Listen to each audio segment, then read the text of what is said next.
Chair, Vice Chair, Ranking Member, and members of this committee. I would like to thank you today for the opportunity to speak in opposition of SB56.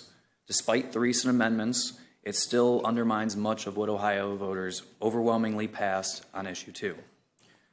My name is Rodney Hash, but most people in the cannabis space know me as Rodney Hash. I've worked in every part of the cannabis industry, from cultivation and extraction to retail and education, and I currently help lead the Ohio Cannabis Consumer Coalition. We represent a diverse group of Ohioans from across the political spectrum, and as you see today, we come in numbers. This is not a partisan issue, and again, we asked for more progress, not more prohibition. We're supposed to go forwards, not backwards. A lot of the things, including within the amendments, go back on the decrim law that we passed 10 years ago. SB 56 contains several concerning provisions. Most notably, it continues to favor the current existing operators, giving them more grow space, going from 25,000 square foot for level 1 operators to 100. You're not allowing the small scale operators and you're shutting them out. There's no new operators, still. One of the many promises of Issue 2 was equity. That means giving the little guy a chance. If you really are concerned about fighting the illegal market, make it to where you don't have to be a millionaire to be able to go through the legal avenue. Give them a shot. Let them be legal. Let them pay taxes.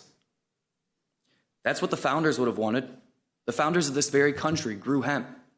The first bill ever passed on this ground in America required farmers to grow it because it was such a big cash crop. I know our textbooks say that tobacco was the biggest cash crop, but that's a lie.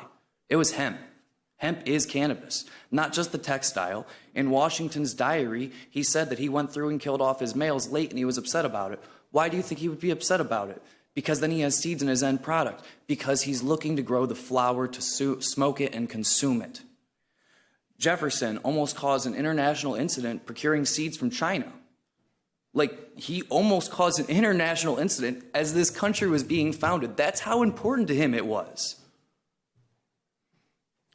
This bill creates many new unnecessary new crimes, including the sub-bill, such as if you're hitting a vape pen as a passenger in a car or you're being Ubered, now you're being labeled a criminal and putting the driver at risk. We asked, as voters, to normalize and regulate responsibly, not irresponsibly. Additionally, combining the med and rec programs without separate testing, without separate standards, not giving any patients protections or rights, it's hurting them. It's hurting a lot of people, specifically patients. And as a doctor, I would hope we would expect better. They deserve better. The hemp program, the rec program, and the med program should all be under the Department of Agriculture. Maybe we should stop with the agricultural prejudice.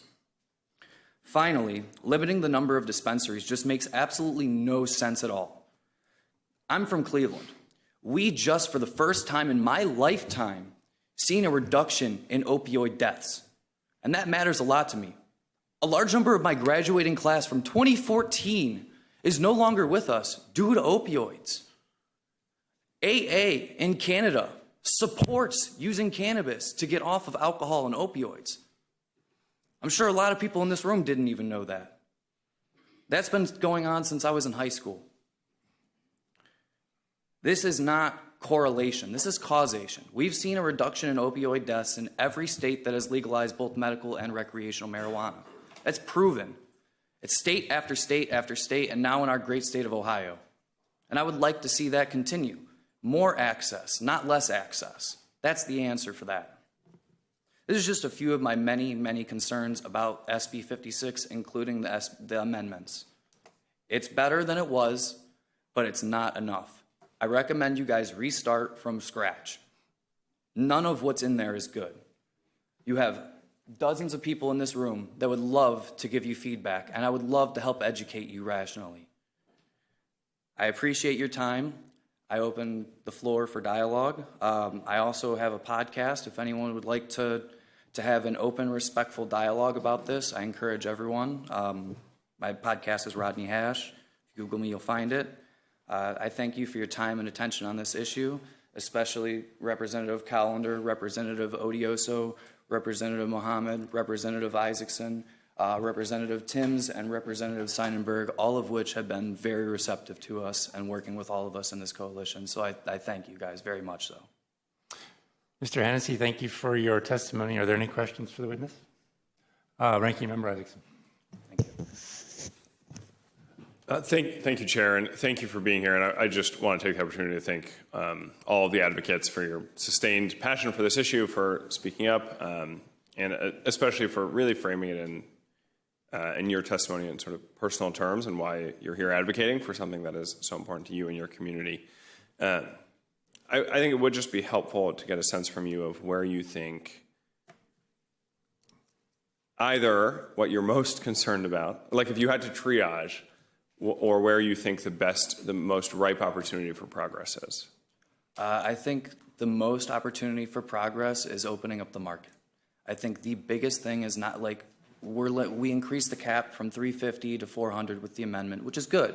But as I said, the more access that we have, the less opioid deaths we have. And maybe that's not even just dispensaries. Maybe that's farmers markets where we could, again, tax them, regulate it. And there's Vehicle City Social and Clio Cultivation up in Michigan to give you guys examples of legal ways to do this. And I've personally seen farmers work with like old ladies that they've got a tab with them that they've forgiven tons of debts so that way they can have their medicine because it's important to people.